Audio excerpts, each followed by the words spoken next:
Can we go down the road of the Business? the doing a roaring trade in drugs in Kamloops? Let's talk about that. What was that like? How did it start? How did it evolve? Where did it go? And not just the technical stuff, but how you were feeling, kind of that's Okay. the personal side. Well, like I said, for the first time, I had somebody would like lend me money or whatever I wanted to whatever. They were like, yeah, no problem. Your credit's good. So I was okay, fine. So when I got to that up, that's when I started making real money instead of having everybody else getting their cut first. I was like, I got to make the decisions, which made me feel very more powerful and stuff, because I felt like I was the head of a company all of a sudden, as opposed to just some guy grabbing coffee or something, right? So that is one thing. It did give me a feeling of doing something, because I wasn't doing anything with my life at the time. And my first thing was I got my hometown back, because I knew that was easy, because everybody up there, every time they see me, they twitch. Like, literally, it was bad. If I went into town, I'd give everybody cravings.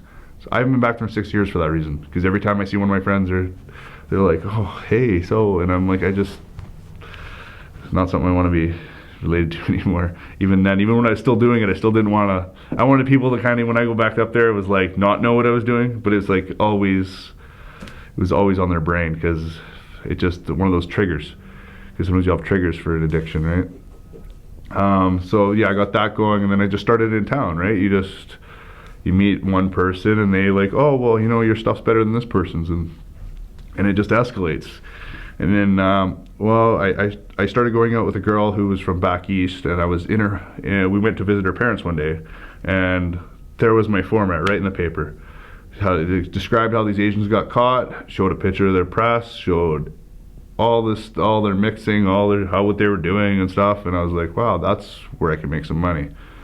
And, thanks to the Winnipeg Times or whatever it is, that's where I started playing around with it and actually making money. So for all you people out there, you guys aren't even really snorting coke,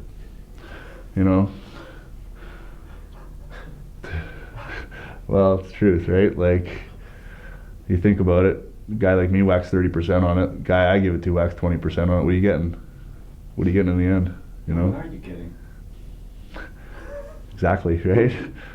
And what is it? What are you cutting it with and stuff like that? Well, this is the thing is, at least I was educated, and I'd find out what worked and what wouldn't. But like a lot of people would just do whatever, like literally whatever they had that was white, that would put in it.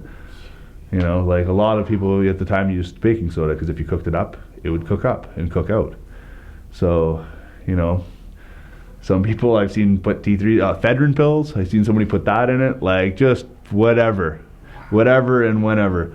Grind down some aspirins. Yeah, whatever. Yeah, I, on the other hand, I did a little more research on it and found out what would actually work and what would make people,